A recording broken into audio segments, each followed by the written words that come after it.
I'm teaching a medical course here at Stanford. I co-direct a course called Being Mortal.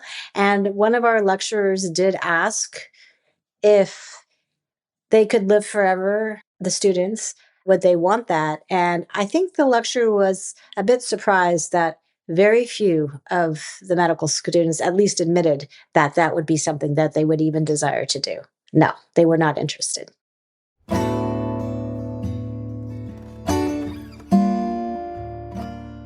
Welcome to Peaceful Exit, the podcast where we talk to creatives about death, dying, grief, and also life.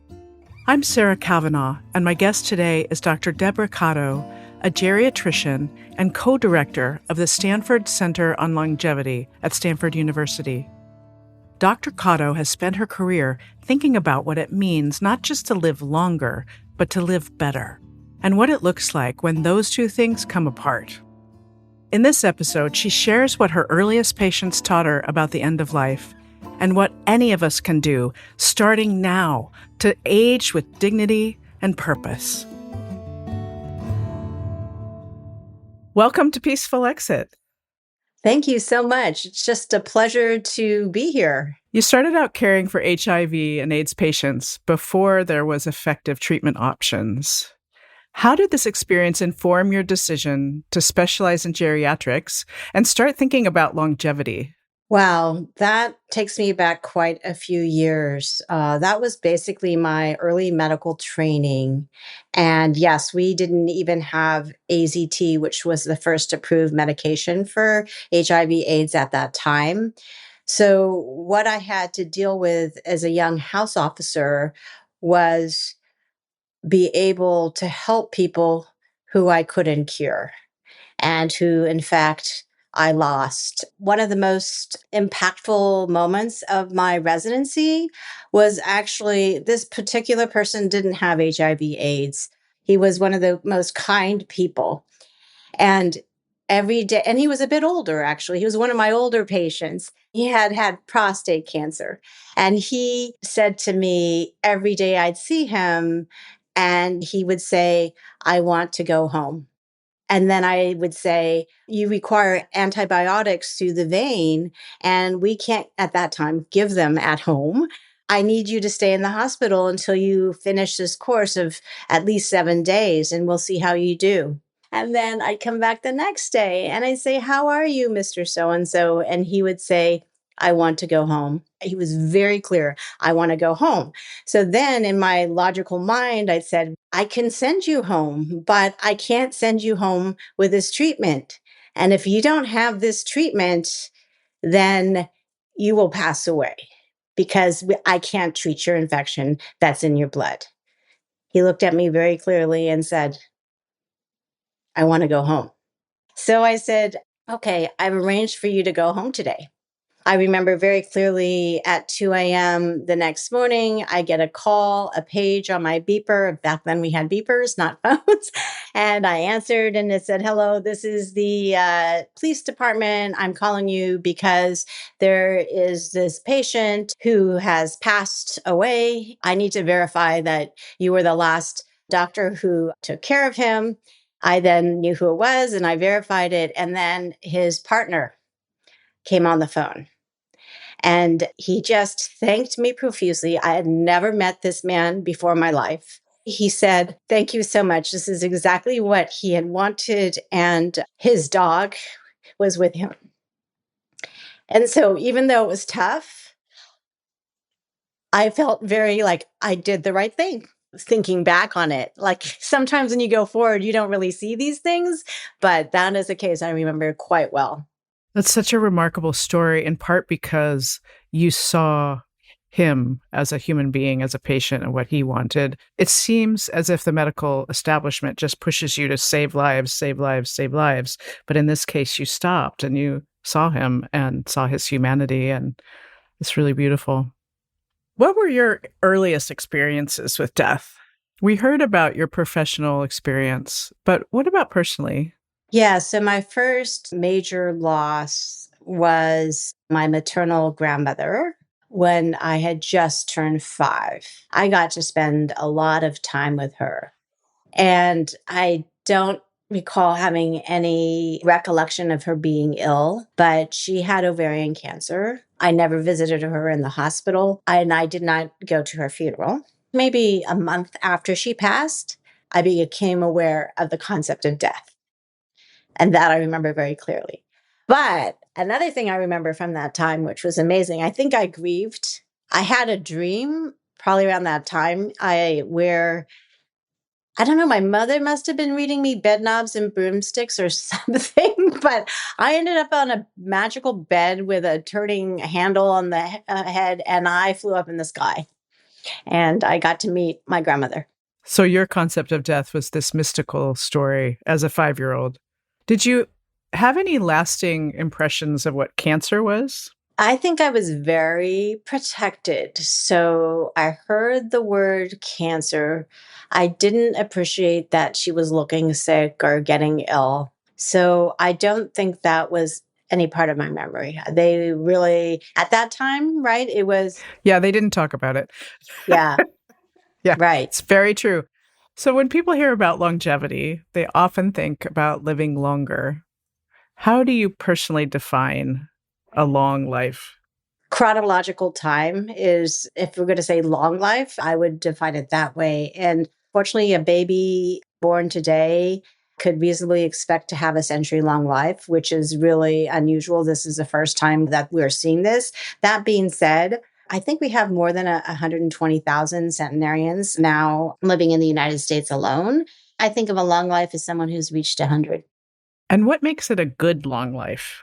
Interestingly, the centenarians who I've had the privilege of knowing, I think most would say that they've had a good long life, even though as we get older, we just become more heterogeneous. I have people who are completely dependent on someone else for their daily lives, to those who are still living independently and doing the things that they were probably doing when they were 80. I think maybe people who might be listening would say, well, how can a 100-year-old who is essentially bedbound and who has lost so much function and maybe some cognitive function say that they've had a good long life? And I would respond, that really depends on the individual because it's their perception of how their life has been. And I can't judge that. What have you found tends to matter most to people in their final months or years? And what surprisingly stops mattering? Sometimes it's a pet at home who means the most.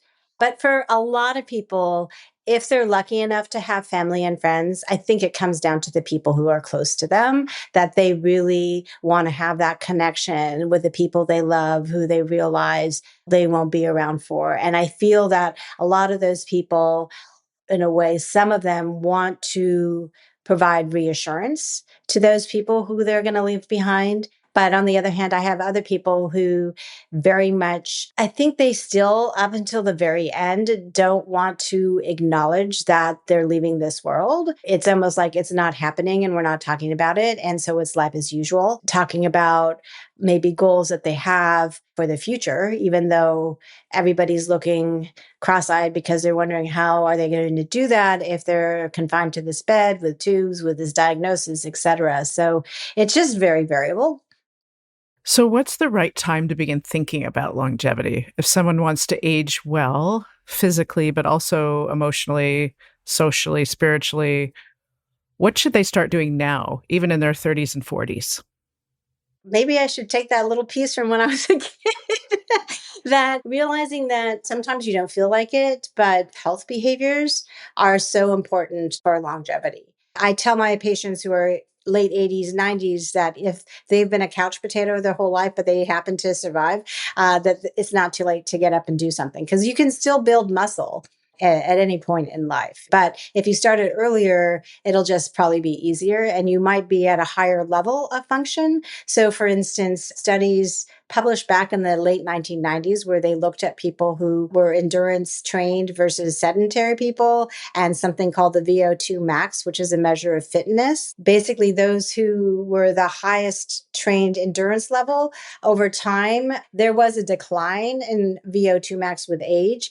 And then same thing with the sedentary people across those same age groups. But over time, those people who are sedentary would have more health consequences. So it's just an idea that the more you put into the bank earlier on, the better you're going to probably be later on. What kind of goals do you typically recommend patients set as they age? And what everyday habits do you think have the biggest payoff later in life, not just for lifespan, but for dignity and independence at the end? So, with my patients, they have been so different from across a lot of sectors that I generally begin by doing a listening tour to see where their experiences are and then ask them what their goals may be. And it is true, or at least anecdotally, what I recall when I start asking people over the age of 90 what their goals are, I think I've had more than a chuckle. Like, are you kidding me? Why? What? But I do think that goal setting is important. And so then we have to look where that person is. So some people may have been more active before and just stopped, maybe due to a knee injury, say playing tennis. And so they just really didn't find anything else that they like. They are now whatever age and they're watching TV 4 hours a day. Then it's, can you get out of this chair where we're talking by yourself? Can you get out of the chair without using your arms? And if they can, then I said, that's good, but don't take it for granted because if you keep doing what you're going to do, that's going to be tougher. And oftentimes couches are kind of cushy. So people will be like, oh, yeah, I can't really get up off the couch without some extra help.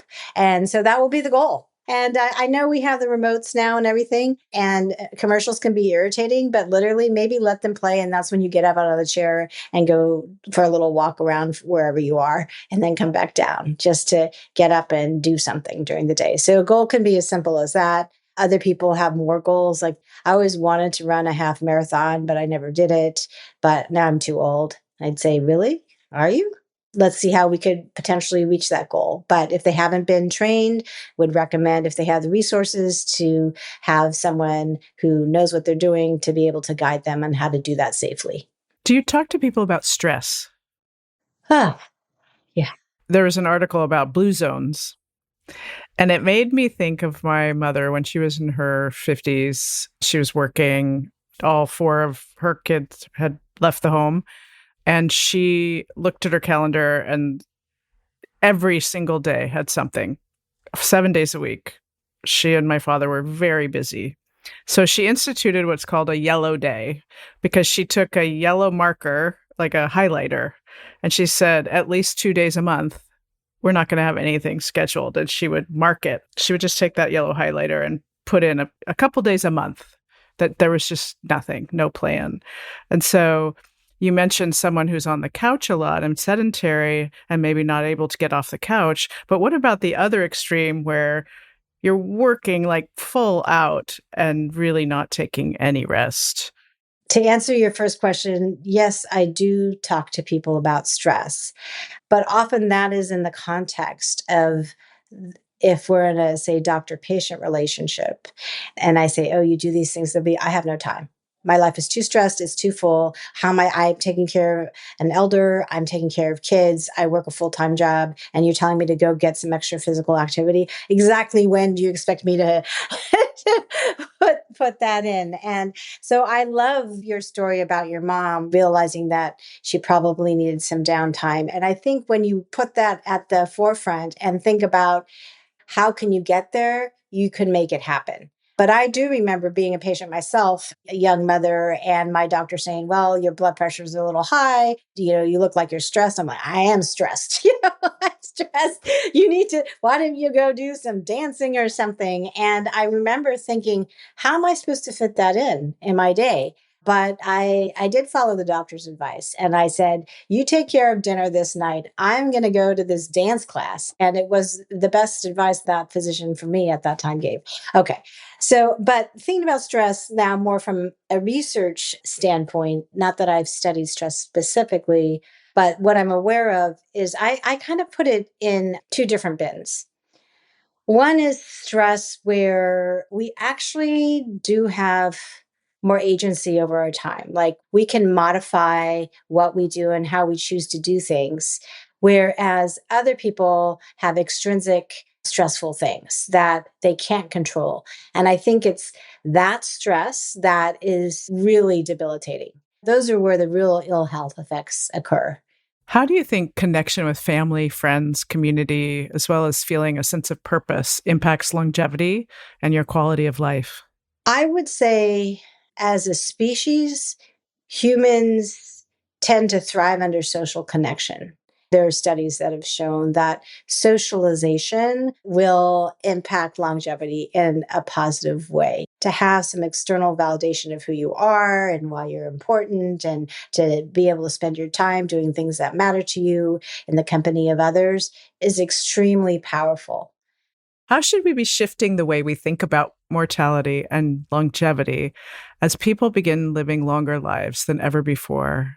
I yesterday was sent a slide deck from somebody, and I was reading through it and came across this quote, which I don't know anything about Gilgamesh, but this is the quote that I came across that I thought was really interesting.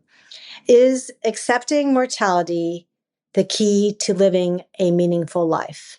And I stopped and I read that quote and I wrote it down, because a lot of people who are in this space will say that dying is a part of living. It's a part of the process. It is something that a lot of us in society, we don't want to face because it's so unknown and it's scary. So I wondered if that quote, if people are able to accept that, yes, they too, one day will pass along, will that then help them think about their life in a different way? It made me think about an interview I had with Mary Roach, and she was talking about scientific innovation that's trying to actually 3D print living tissue.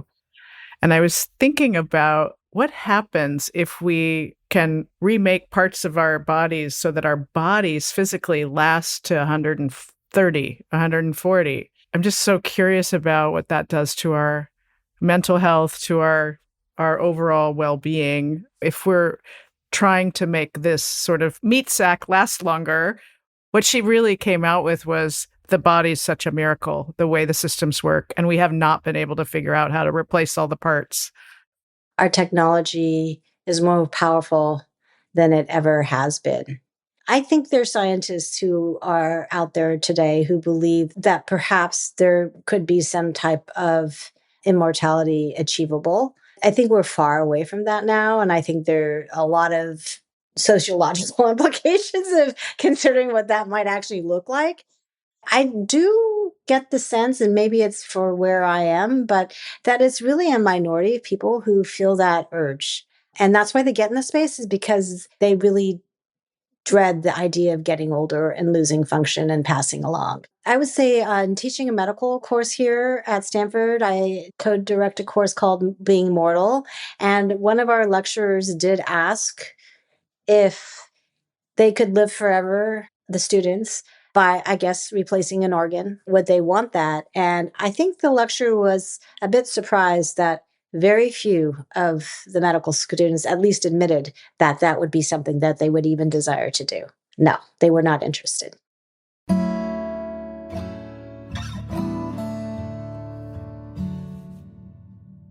I'd love for you to talk a little bit more about what you're doing now, including teaching.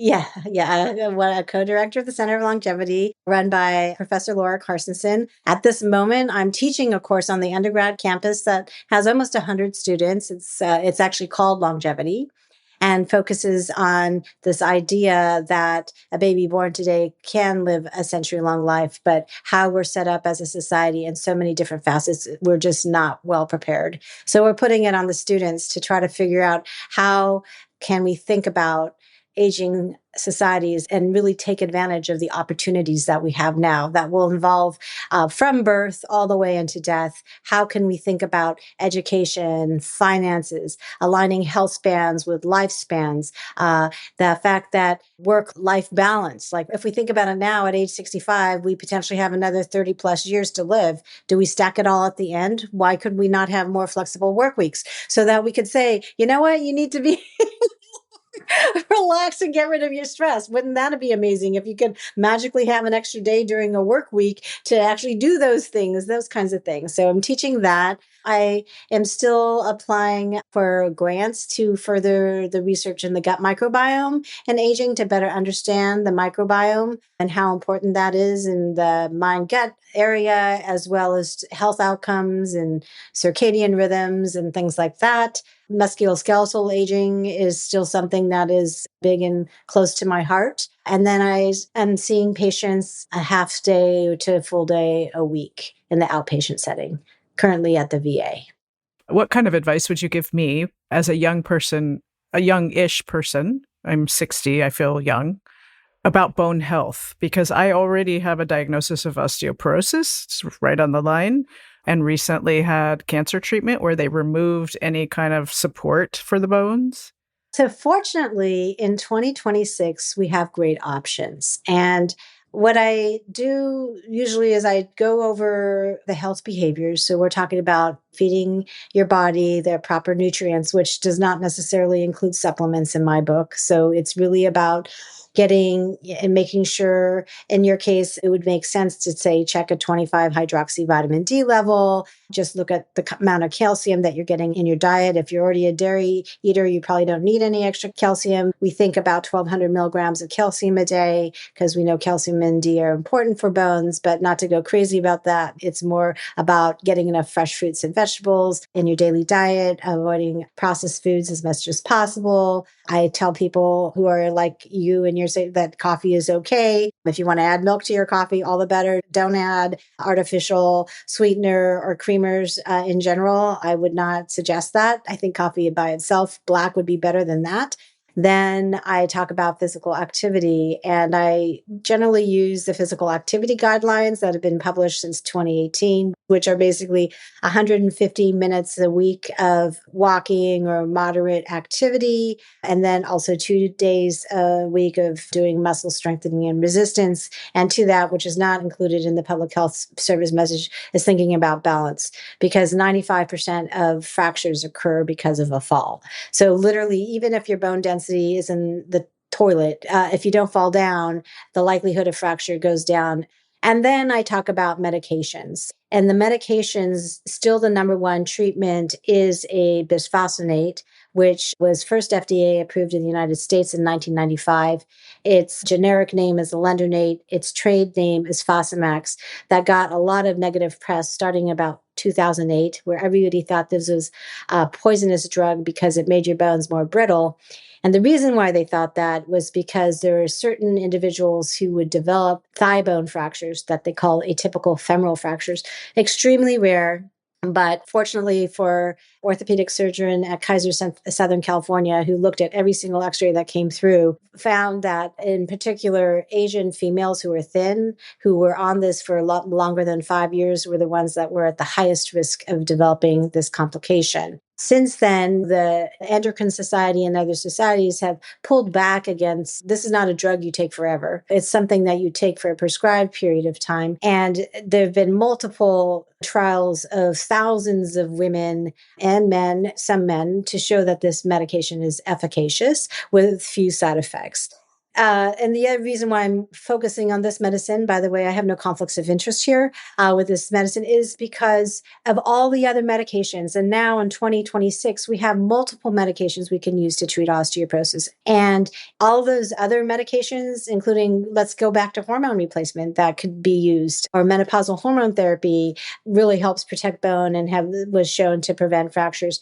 All of those medications, once you stop them, you're going to have a resumption of bone loss, such that a bisphosphonate, if you can tolerate it, or something like alendronate, is what you'd be on. So there's no purpose on going on any of those other medications unless you're ultimately going to be willing to go on this drug, but it should not be forever. And studies out of New Zealand published in the New England Journal of Medicine showed that people who don't even have osteoporosis but have low bone density, those people who just got one injection of a drug called zoledronic acid every 18 months for 4 injections over 6 years, had a decreased risk of a fracture. They also had a trend to have less mortality. It's actually a medicine that works and shouldn't be used forever. It has to be dosed appropriately, but I would take it if I needed it. And I think it's been shown, for instance, in cancer survivorship studies to show a benefit of decreased metastases and also overall survival. So, and there are some people who are studying it in terms of in the aging space because people are dying less in these trials over 3 years, which is crazy. What is the name of the medicine again? Zoledronic acid, the trade name is Reclast. Well, thank you for all of that. And I know bone health is kind of your wheelhouse. Yes, yes, yes. Clearly your wheelhouse. I'm stepping back just a little bit, sort of a 10,000 foot question. In 2024, the average retirement age for human beings, I'm guessing in the United States, hovered around 63 years old. But many of these folks, obviously, now that we're talking about a 100-year lifespan, have a couple of decades left. Should we be rethinking how early we stop working? I do think we should be thinking about how we want to spend our time if we're, let's just say, getting to be about that age. Because I think people who stop and then don't have a plan, that's when it becomes really tough to retire. And again, I think it depends on the job. So some people who have jobs that they really love and don't want to stop working and are still contributing meaningfully. I don't feel like they should think that they need to retire around age 63. On the other hand, what if you are doing a physically demanding job and it's just not the same and you actually don't like it, you're using it because it pays the rent and, makes it possible, then I think absolutely you should think about retiring. But like a lot of us go to college or some don't go to college, but we never really feel like we took advantage of what we learned in college. So there's so many opportunities for continuing to learn a new craft, to think about something that people said, hey, you're really good at, you really have a good eye at designing. Have you ever thought about maybe doing something along those lines? Or how can you learn something new that would be interesting to you, that would allow you to spend the time in a way that you would find meaningful? And if you're lucky, be able to make some money to be able to continue to survive in this world. So in our culture, we worship youth. How does the Center for Longevity embrace aging? I was thinking about the interesting sort of interplay between aging well with your health, but there's also all of this pressure to look young, stay young. How does your work contribute to sort of embracing our natural aging? One thing about our Stanford Center of Longevity, I kind of consider one of the earliest in its time, that it even had longevity in the title. So many other academic institutions have aging centers, healthy aging centers across the country, but this is really a longevity center that's not just medically and health focused, but focused across the spectrum of society. So for sure there's interest in looking good. Like, let's optimize health spans. I think a lot of people are interested and they hear longevity and go, oh, it must be about how can we look young forever. I think that one of Laura's big contributions, I mean, it's not like she went into this and had this idea, aging is a net positive. It was really her research as a psychologist, where she did the seminal studies that kind of reported that people as they get older seem to report getting happier. Her study has since her findings have been replicated by other people at separate institutions and over 340,000 people from the UK. It does tend to be this, right? And so people are like, whoa, wait a minute. How can older people be happier? They're turning gray, they're getting wrinkled, they can't do the things that they used to do, just slower, whatever. So I think she spent her career really studying this in addition to running this longevity center. But what her subsequent research showed, like, why is that the case? It's because I think older people also realize time horizons in a different way than younger people. For example, one study she did was ask people of different ages, if you could only have dinner with someone, who would you choose? And older people would focus on likely people who they already knew, who were important to them, to really solidify those meaningful relationships. Where if they were younger, say college age, they would be more likely to explore. Well, why wouldn't I want to have a conversation with this amazing so-and-so who's known for this, to learn and expand their horizons. So as we age, we see the time horizon, and that makes us be able to, I think, make choices about focusing on the now and what's important to us now, as opposed to thinking like we have endless time left. So I think it's more just kind of reframing how we think about it. Yes, there are losses. Anybody, all my patients who are over the age 90, all of them have had some major challenges, whether they be personal, whether they be health challenges, whether they be emotional challenges, definitely losses. Most of them have lost most of their friends. Some of them have lost their own children or even grandchildren, which is devastating. I think it doesn't make sense in our minds that our children should go before we do. All of these things. So I think at our center, we really think about, yes, there are challenges of getting older, but there are also all these benefits. And the fact of the matter is, now in 2026, our demographic, we all hear, oh, it's the aging society, everybody's so old, and there are going to be so many old people compared to young people, which is all true, but it's actually even. You're going to find about the same number of people across time. When you think about that, how prepared are we as a society? In the 1935, when Perkins came up with Social Security, it made sense because people should retire around age 63, 65, and then their life expectancy wasn't that much more. The system, the government could pay them so that they could enjoy the rest of their lives. That model is not working anymore because there are just way too many older people for the younger people to support in this system. So the Stanford Longevity Center is thinking about, okay, how can we change institutions to better understand this? Same idea with education. Why is all our education completed by the time we're maybe 18, or if you're lucky, 22? Does that make sense? Does this model of education really work for society that potentially is going to live 100 years? Should we reframe how we're thinking about how we educate people? Should we more broadly be thinking about finances? Because we know that happiness, for instance, we all say we want to be happy as we get older. To be happy, you need some basic necessities. You have to not be hungry. You should have a place to live and feel safe. You want to have a certain amount of freedom and flexibility.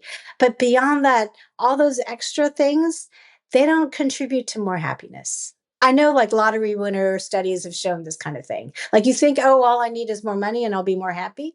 That is just not a truth, unfortunately or fortunately. Do you personally feel happier as you grow older? Yes. Isn't that crazy? I said that without even thinking. I feel so lucky because, especially because I get to teach just amazing students, but I see where they are. And the studies have also shown this. To be in your 20s is totally stressful. If we're talking about stress, there's so many uncertainties, and yet now I've been there and I've done so many things and they can't believe it. And I said, wow, I guess that it wasn't like it wasn't stressful all along, because I definitely had stresses for sure. I had a lot of challenges, but now I can feel at peace with that. Like, okay, well, I survived. Look, I can't complain. I'm here talking to you. Yeah, well, I'd love to ask you a question I ask all my guests, and that is, what does a peaceful exit mean to you? I think it is true as you get older, death seems closer just because you start losing people who are meaningful to you and you see things happen. I think I've lost 2 good high school friends, for example, already. So peaceful exit for me is basically knowing that when my time comes, that I'm okay with how things are, and that having the people who do care about me and love me, feeling confident that they're going to be okay, but also having confidence in knowing that I'm okay. That would be a peaceful exit.